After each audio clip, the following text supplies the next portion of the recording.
दोस्तों, नमस्कार दोस्तों। आज मैं आपके समक्ष त्रिलोचन रचित कविता पढ़ाने जा रहा हूँ। यह एक दूसरे कवि गालिब के विषय में है।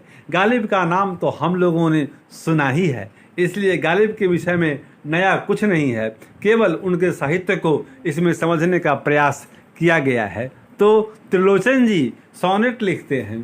सोनेट लिखना मतलब एक पोइट्री का स्टाइल है, कविता का एक तरीका है। हिंदी में त्रिलोचन जी ने सोनेट को लागू किया। सोनेट एक्चुअली अंग्रेजी में लिखा जाता था। सोनेट का मतलब होता है 14 लाइन की कविता। ये पोएम ऑफ 14 लाइन्स, 14 लाइन की कविता का मतलब है सोनेट। तो यह स्टाइल है कविता का। त्रिलोचन की यह कविता एक सोनेट है। ठीक है, अब हम लोग त्रिलोचन के विषय में पढ़ेंगे जो आपकी पाठ्य पुस्तक में लिखा हुआ है। जन्म स्थान, इनका जन्म हुआ था 20 अगस्त 1917 को। जन्म स्थान चिरानी पट्टी, सुल्तानपुर, उत्तर प्रदेश में। मूल नाम था इनका वासुदेव सिंह। शिक्षा गांव दोस्तपुर और वाराणसी में प्रारंभिक शिक्षा। हिंदी साहित्य सम्मेलन प्रयाग से साहित्य रत्न, BHU से MA अंग्रेजी पूर्वार्ध। ये अंग्रेजी पूर्वार्ध तक ही इनकी रही शिक्षा दीक्षा, और उसके बाद सम्मान मिला इनको उत्तर प्रदेश हिंदी समिति पुरस्कार, साहित्य अकादमी पुरस्कार। कृतियाँ इनकी है काव्य भारती, गुलाब और बुलबुल, दिगंत, ताप के ताए हुए दिन, शब्द, उस जनपद का कवि हूँ, अर्धान, तुम्हें सौंपता हूँ, अनकहनी भी कुछ कहनी है, फूल नाम है एक, सबका अपना आकाश, चैती, अमोला, मेरा घर आदि। गद्य रचनाएं इनकी देशकाल, कहानी संग्रह है, रोजनामचा डायरी है, काव्य और अर्थबोध आलोचना है, मुक्तिबोध की कविताएं, उसका इन्होंने संपादन किया। त्रिलोचन प्रगतिवाद या प्रगतिशील काव्यधारा के एक प्रमुख कवि हैं। उन्होंने कविता लिखना स्वाधीनता आंदोलन के अंतिम वर्षों में ही आरंभ किया। उनका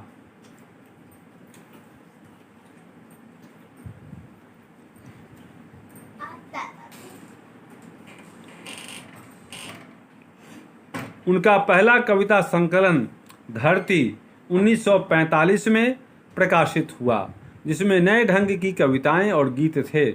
फिर लंबे अंतराल के बाद उनकी पुस्तकें प्रकाशित होनी शुरू हुईं। यद्यपि पत्र पत्रिकाओं में उनकी रचनाएं लगातार आती रहीं। त्रिलोचन ने अनेक काव्य शैलियों और रूपों में रचनाएं की हैं। गीत, गजल, रुबाइयाँ, सोनेट, छोटी और लंबी कविताएं, काव्य रूपक और गद्य कविताएं आदि। हिंदी कविता में सोनेट के तो वे पर्याय ही माने जाते हैं। सोनेट एक फॉर्मेट है कविता लिखने का। सोनेट और त्रिलोचन की हैं। सोनेट और त्रिलोचन की है एक काठी एक। त्रिलोचन ने भारत के व्यापक ग्रामीण जीवन और किसानों श्रमिकों की संस्कृति एवं जीवन विवेक को उल्लेखनीय रूप से अपनी कविता का विषय बनाया। इस दृष्टि से आज के सभी हिंदी कवियों में वे विलक्षण हैं। प्रकृति, मानव जीवन तथा अज्ञान, अशिक्षा, गरीबी, अंधविश्वास में डूबा रहने के बावजूद अपराजेय जीविका और जीवन संघर्षों में जूझते हिंदी भाषी समाज के अद्भुत चित्र उनके काव्य में मिलते हैं। जीवन को प्रतिकूल दशाओं में भी उत्तरोत्तर निखारने, संवारने एवं परंपरागत नैतिकता और मूल्यबोध के सहारे आगे बढ़ते जाने के लिए आवश्यक प्रेरणाएं उनकी कविता देती हैं।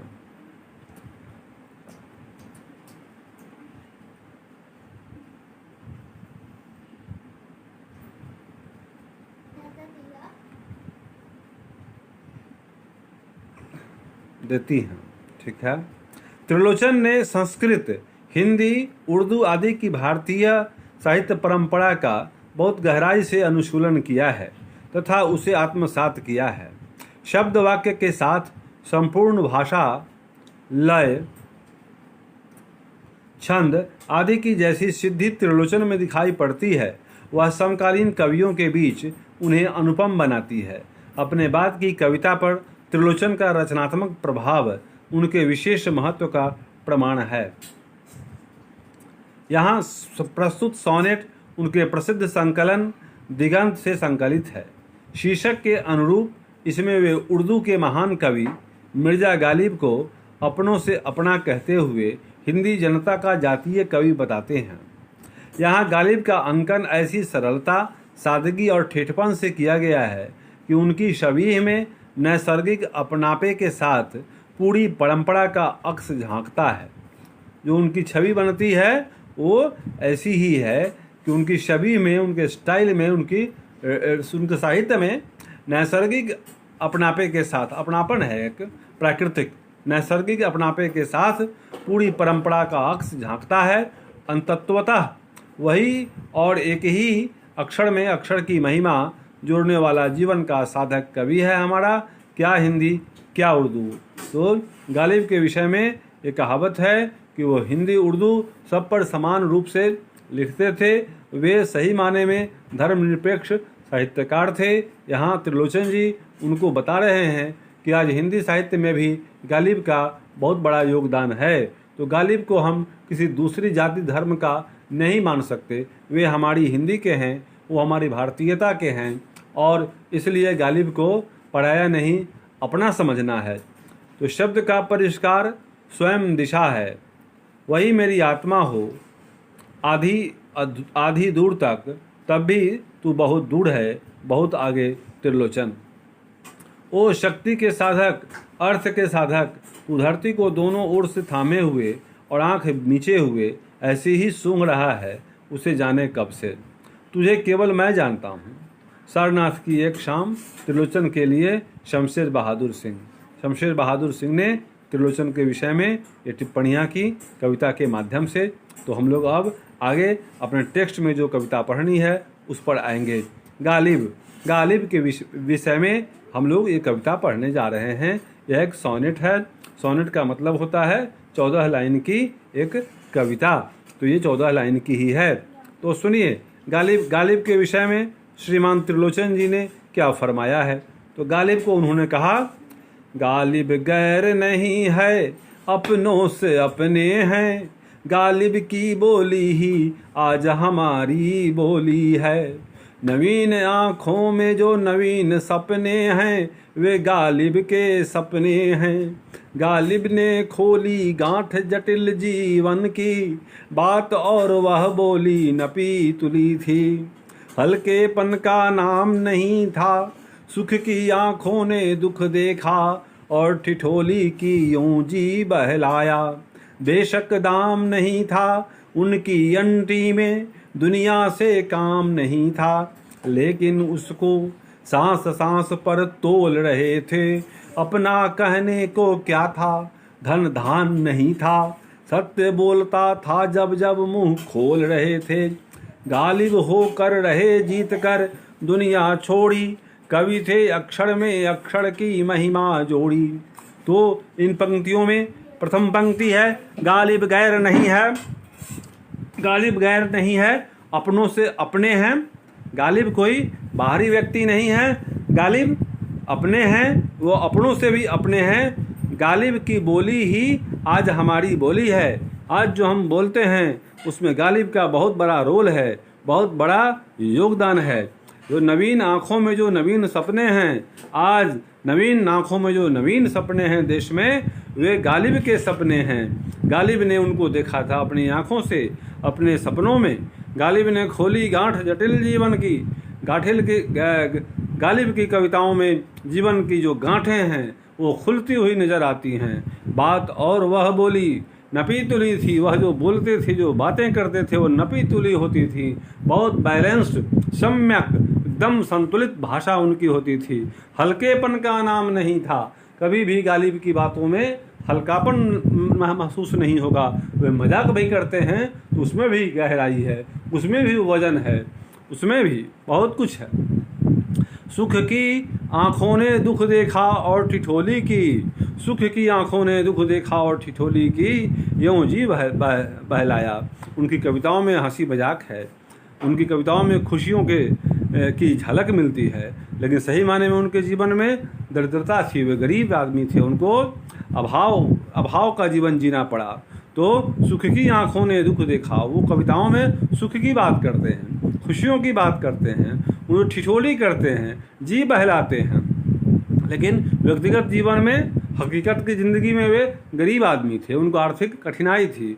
बेशक दाम नहीं था, उनकी पॉकेट में मूल्य नहीं थे, दाम नहीं था, पैसा नहीं था, उनकी अंटी में, उनकी जेब में दुनिया से काम नहीं था, उनको दुनिया से भी कोई खास लगाव नहीं था। वो स्पष्ट बोला करते थे, लेकिन उसको सांस सांस पर तोल रहे थे।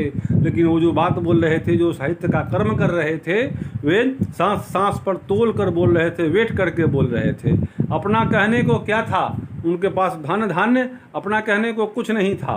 सत्य बोलता था जब जब मुंह खोल रहे थे, और जब भी वे मुंह खोल रहे थे तो सत्य बोलते थे। जीवन का जो सच है, यथार्थ है, जो हकीकत है, वो उसी को बोलते हैं। और साहित्य का सही मार्ग में यही है। वो साहित्य क्या है? समाज का दर्पण है। जीवन में जो घटित है, समाज में जो घटित है, अपेक्षित है, वह भी, यह सब ये गालिब के साहित्य में मिलता है। तो यही गालिब का सत्य है। गालिब होकर जीत कर दुनिया छोड़ी, वो गालिब थे, बेहतरीन थे, वे मेल जोल की भाषा बोलते थे। वो हिंदी, उर्दू, ये सबको मिला करके चलने वाले लोग थे। हिंदू, गंगा, यमुनी जो तहजीब है, गंगा यमुना को मिलाने की बात होती है। मतलब भिन्न भिन्न संप्रदायों, भिन्न भिन्न भाषाओं को एक साथ लेकर के जीवन का अंग मान करके जीवन की विभिन्न शाखाओं के रूप में ये भिन्न भिन्न शाखाओं को स्वीकार करना, ये गालिब की पहचान है और यही गालिब का मतलब है। तो गालिब होकर रहे, जीत कर दुनिया छोड़ी, वो गालिब के रूप में इस दुनिया को छोड़े। और हम सब मानते हैं कि वो एक जीतने वाले लोग थे। वो अपने साहित्य के रूप में हमेशा जीतते रहे। कवि थे, वे कवि ऐसे थे, कवि तो थे ही, अक्षर में अक्षर की महिमा जोड़ी, वो अक्षर से अक्षर को जोड़े, संप्रदाय से संप्रदाय को जोड़े, इस भाषा के शब्द को उस भाषा में मिलाए। तो ये भिन्न भिन्न भाषाओं को जोड़कर उन्होंने साहित्य के मर्म को स्वीकार किया। तो ये उनकी महानता। तो गालिब का साहित्य हम लोग पढ़े, और आज भारतीयता में भारत का जो कुछ भी है उसमें गालिब का भी बहुत बड़ा रोल है। ये त्रिलोचन जी का विचार है। हम लोगों ने इस सोनेट में पढ़ा, और प्रश्नोत्तर के लिए वीडियो बाद में आएगा। आपने इसको देखा, मुझे उम्मीद है कि पसंद आया होगा। आज का दिन आपका मंगलमय हो। धन्यवाद।